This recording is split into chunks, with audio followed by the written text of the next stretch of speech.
இந்த மாதிரி மின்னல் நம்மளை தாக்காமல் இருக்கணும்னா இப்படி உட்காந்துடணும் அப்படின்னு சொல்லிட்டு இந்திய பேரிடர் மேலாண்மை வெளியிட்ட ஒரு விழிப்புணர்வு வீடியோவில் சொல்லியிருக்காங்க. ஆனால் இப்படி உட்கார்றத தப்புன்னு இதை ரெக்கமெண்ட் பண்ணுறதை 2008 அமெரிக்காவோட நேஷனல் வெதர் சர்வீஸ் நிறுத்திட்டாங்க. அப்போது 2 பேரில் யார் சொல்கிறது சரி அப்படின்னு கேட்டிங்கன்னா 2 பேர் சொல்கிறதுமே சரி தான். அது எப்படி 2 பேர் சொல்கிறதுமே சரியாகும் அப்படின்றத பற்றியும், இந்த இடிமின்னல் அடிக்கும்போது ஃபோன் பேசலாமா கூடாதா, நம்ம வீட்டில் உள்ளவங்க நம்ம குழந்தைங்கள்லாம் எப்படி பத்திரமா பார்த்துக்கிறது அப்படின்றது எல்லாத்தையும் பற்றி தான் இந்த வீடியோவில் பார்க்க போகிறோம்.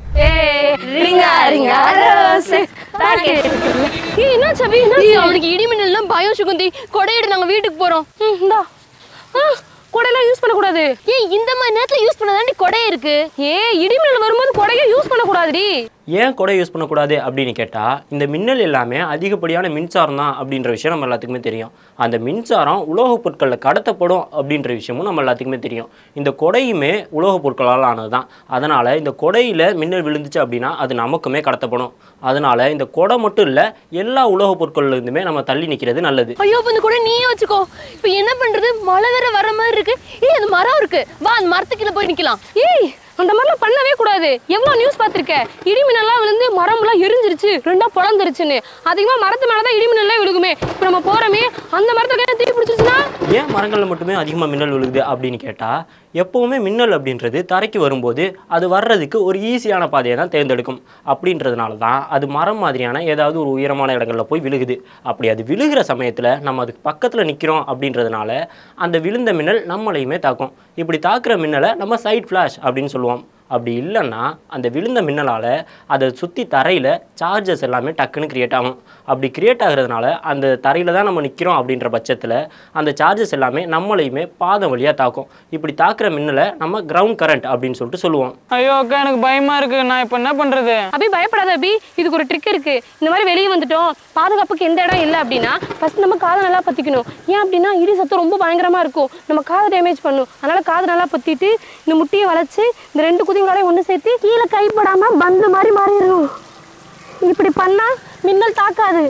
இப்படி உட்காந்துருந்தாலுமே நம்மளை மின்னல் தாக்குறதுக்கான வாய்ப்பு இருக்குது. அப்படி இருக்கும்போதும் நம்மளோட பேரிடர் மேலாண்மை குழு ஏன் இப்படி உட்கார சொல்லி சொன்னாங்க அப்படின்னா, அப்படி நம்மளை மின்னல் தாக்குதுன்ற பட்சத்தில் அதோட பாதிப்பை கம்மி பண்ணணும் அப்படின்றதுனால தான்.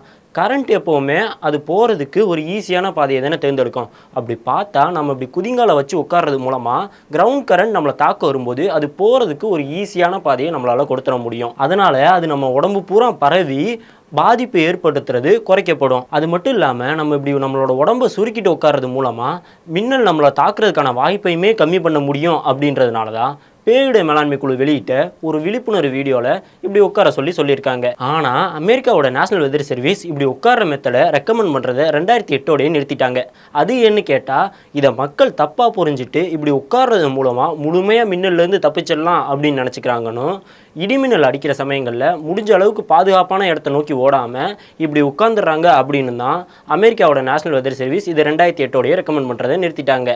அதனால் நம்ம இதை சரியாக புரிஞ்சுட்டு முடிஞ்ச அளவுக்கு பாதுகாப்பான இடத்த நோக்கி ஓடணுமே தவிர வேற எந்த பாதுகாப்பான இடமும் இல்லை அப்படின்ற பட்சத்தில் தான் இப்படி உட்காரணும். அக்கா, எனக்கு இங்கே இருக்க பயமாக இருக்குது. நம்ம வீட்டுக்கு போகிறதான் பெஸ்ட்டு. வாக்கா போயிடலாம். வீட்டுக்கு போனால் மட்டும் இந்த இடிமின்னலேருந்து தப்பிச்சலாம்னு நினைக்கிறியா? வீட்டில் இருக்கும்போதும் நம்ம 100% பாதுகாப்பாக இருப்போமா அப்படின்னு கேட்டால் இல்லை. ஏன்னா வீட்டில் இருக்கும்போதும் இந்த மின்னல் நம்மளை வேறு வகையில் வந்து தாக்கலாம். எப்படின்னா, கரண்ட் ஒயரு, மெட்டல் பைப்பு, அதில் வர்ற தண்ணி, இது எல்லாமே வீட்டுக்கு வெளியிலேருந்து உள்ளே வர்றதுனால அது ஒன்றுத்தில் ஏதாவது மின்னல் விழுந்தால் கூட அதை தொடுறது மூலமாக நமக்குமே ஷாக் அடிக்கும். இப்படி மின்னல் ஒரு இடத்துலேருந்து இன்னொரு இடத்துக்கு கடத்தப்படுறது தான் நம்ம கன்ஜெக்ஷன் அப்படின்னு சொல்லிட்டு சொல்லுவோம். இந்த கன்ஜெக்ஷன் நம்ம வீட்டில் உள்ள அந்த லேண்ட்லைன் ஒயர் மூலமாக கூட நடக்கலாம். அப்படின்றதுனால தான் இந்த இடிமின்னல் அடிக்கிற சமயங்களில் லேண்ட்லைனை யூஸ் பண்ணுறது சேஃப் கிடையாது. ஆனால் இந்த மொபைல் ஃபோனில் எந்தவித ஒயரும் இல்லை அப்படின்றதுனால தான் இந்த மொபைல் ஃபோனை யூஸ் பண்ணுறது சேஃப் அப்படின்னு சொல்லிட்டு சொல்கிறாங்க. இந்த மாதிரி நாங்கள் வீட்டுக்குள்ளே பாதுகாப்பாக தான் இருப்போம். வாக்கா வீட்டுக்கு போகலாம். நம்ம வீடு ரொம்ப தூரம் இருக்கு. நம்ம வர்ற வெளியில் யாருமே இல்லாத ஒரு வீடு இருந்துச்சுல, அங்கே போய் இருக்கலாம். வா. அது பால் அடைஞ்ச வீடு, அந்த வீட்டுக்குள்ளே போகவே கூடாது. டக்குனு இழுந்துருச்சுன்னா அதே மாதிரி புதுசாக கட்டியிருக்க வீட்டுக்குள்ளேயும் போகவே கூடாது. ஏன்னா அதில் கன்ஸ்ட்ரக்ஷன்லாம் முடியாமல் இருந்திருக்கும், இரும்பு கம்பிலாம் நீட்டிட்டு இருந்துச்சு அப்படின்னா அது மூலியமாகவும் மின்னல் தாக்க வாய்ப்பு இருக்குது. இப்போ நம்ம நீர்நிலைகளில் ஏதாவது கடல், ஆறு, குளத்துல எல்லாம் விளையாண்டுட்டு இருந்தோம்னா உடனே வெளியே வந்துடணும். ஏன்னா அது மூலியமாகவும் உங்களுக்கு மின்னல் தாக்க வாய்ப்பு இருக்குது. முக்கியமாக மலைப்பகுதிகளில் உயரமான இடத்துல இருக்கவே கூடாது. வீட்டில் இருந்தாலும் ஏதாவது சொல்கிற, வெளியே இருந்தாலும் சேஃப் இல்லைன்னு சொல்கிற. அப்புறம் அந்த கார் பைக்கில் போகிறவங்களாம் எப்படி சேஃபாக இருப்பாங்க? அப்போ இருந்தால் சேஃப் இல்லை. இப்போ நம்ம சைக்கிள்லையோ இல்லை பைக்லையோலாம் போகவே கூடாது. இதே நம்ம காரு இல்லை பஸ்ஸு இந்த மாதிரி போனால் நம்மளுக்கு சேஃப் தான். இந்த காரு பஸ்ஸு இது எல்லாமே ஏன் பாதுகாப்பானது அப்படின்னு கேட்டால் அது எல்லாமே ஃபுல்லாக மெட்டலால் கவர் ஆகிருக்கு அப்படின்றதுனால மின்னல் அதை தாக்குனாலுமே அதை சுற்றி தான் மின்னல் பரவுமே தவிர உள்ள நமக்கு எந்த விதமான பாதிப்புமே வராது. ஆனால் அப்பயுமே நம்ம அந்த மெட்டல் பொருள் எதையுமே தொடாமல் இருக்கிறது நல்லது. இந்த பைக்கில் போகிறவங்களுக்கு இந்த மாதிரி மெட்டல் கவர் எதுவுமே இல்லை அப்படின்றதுனால தான் பைக்கில் போகிறது சைக்கிளில் போகிறது எல்லாமே சேஃப் இல்லை அப்படின்னு சொல்லிட்டு சொல்கிறோம். ஐயோ உங்ககிட்ட பேசிட்டே மறந்துட்டேனே. இடிமின்னல் வரும்போது பக்கத்துலேயே நிற்கக்கூடாது, எல்லாரும் தள்ளி பண்ணிடுங்க. அப்படியா? அப்போ உங்களுக்கு இடி மின்னல் தாக்குச்சுன்னா நான் உங்களுக்கு பக்கத்துலேயே வர மாட்டேன். ஐயோ அப்படிலாம் இல்லை அபி, ஒன்றும் ஆகாது. இந்த இடி மின்னல் அடிச்சுக்கிட்டு இருக்கிற சமயத்தில் தான் நம்ம பக்கத்தில் நிற்கக்கூடாது தவிர இந்த மின்னலால் தாக்கப்பட்ட ஒருத்தரை நம்ம போய் காப்பாற்றுறதுனால நமக்கு எந்த விதமான பிரச்சனையுமே வராது.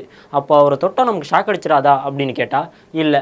ஏன்னா அவரோட உடம்பு ஒரு ஒயர் மாதிரி கரண்ட்டை கடத்துமே தவிர அதை சேமித்து வைக்காது அப்படின்றதுனால நம்ம அவரை போய் தொட்டு காப்பாற்றுறதுனால நமக்கு எந்த விதமான பிரச்சனையுமே வராது. ஆனால் அவரை அதே இடத்துல வச்சுருக்காம கொஞ்சம் தூரம் தள்ளி கூட்டிகிட்டு வந்து முதலுதவி பண்ணணும். ஏன்னா மின்னல் தாக்குன இடத்தையே திரும்ப உடனே தாக்குறதுக்கான வாய்ப்பும் அதிகமாகவே இருக்குது. இந்த மின்னலால் தாக்கப்பட்டவங்களோட இதய துடிப்பு சில நேரங்களில் டக்குன்னு நின்று போயிடலாம். அதனால் அவங்களுக்கு உடனடியாக நம்ம சிபிஆர் கொடுக்குறதுமே ரொம்பவே முக்கியம். அதே மாதிரி இப்படி மின்னலால் தாக்கப்பட்டு உயிர் பிழைச்சவங்க இருக்காங்கல்ல, அவங்க எல்லாருமே மறதி, தலை சுற்றல், சோர்வு, உணர்வின்மை இந்த மாதிரியான பிரச்சனைகளால் கஷ்டப்படவும் செய்கிறாங்க. இந்த மின்னல் தாக்குன இடத்தையே திரும்ப தாக்காது அப்படின்னு சொல்லிட்டு ஒரு பொருளையும் இருக்குது. ஆனால் நியூயார்க்கில் உள்ள எம்பயர் ஸ்டேட் பில்டிங்கை வருஷத்துக்கு 23 தடவை சராசரியாக மின்னல் தாக்கிட்டு தான் இருக்குது. அதே மாதிரி இந்த மின்னல் இப்போ தான் வரும் இப்போ வராது அப்படின்னு சொல்கிறது ரொம்பவே கஷ்டம். ஏன்னா எந்தவித அறிகுறியுமே இல்லாமல் இந்த மின்னலால் தாக்கப்பட்டவங்களும் இருக்க தான் செய்கிறாங்க. அதுக்காக நம்ம ரொம்ப பயப்படணும் அப்படின்ற அவசியமும் இல்லை. இந்த இடிமின்னல் அடிக்கிற சமயங்களில் முடிஞ்ச அளவுக்கு வீட்டை விட்டு வெளியில் வராமல் இருக்கிறதும், அப்படி வெளியில் வர வேண்டிய அவசியம் ஏற்பட்டால் நியூஸில் இந்த வெதர் கண்டிஷன்லாம் எப்படி இருக்குது அப்படின்னு தெரிஞ்சுட்டு வந்தாலுமே முக்கால்வாசி ஆபத்தை நம்மளால் குறைச்சிட முடியும். சரி, இந்த இடிமின்னல் அடிக்கிற சமயங்களில் நம்ம வீட்டில் உள்ள ப்ளக்கெல்லாம் பிடுங்க சொல்லுவாங்களே, அது உண்மைதானா அப்படின்றத பற்றி நம்ம ஏற்கனவே ஒரு வீடியோ போட்டிருக்கோம். இந்த லிங்க்ல இருக்குது, செக் பண்ணி பாருங்கள். டேய், வெளியே பயங்கரமாக இடி மின்னல் வெட்டிட்டு இருக்கு, டக்குன்னு சிஸ்டம் ஷட் பண்ணி பிளக்கப் பண்ணி போடு. டேய் எதுக்குடா அப்படிங்க போடணும்? அதான் சுவிட்ச் ஆஃப்ல இருக்குல்ல, இனிமேல் ஒன்றும் ஆகாது. ஒன்றும் ஆகாதா?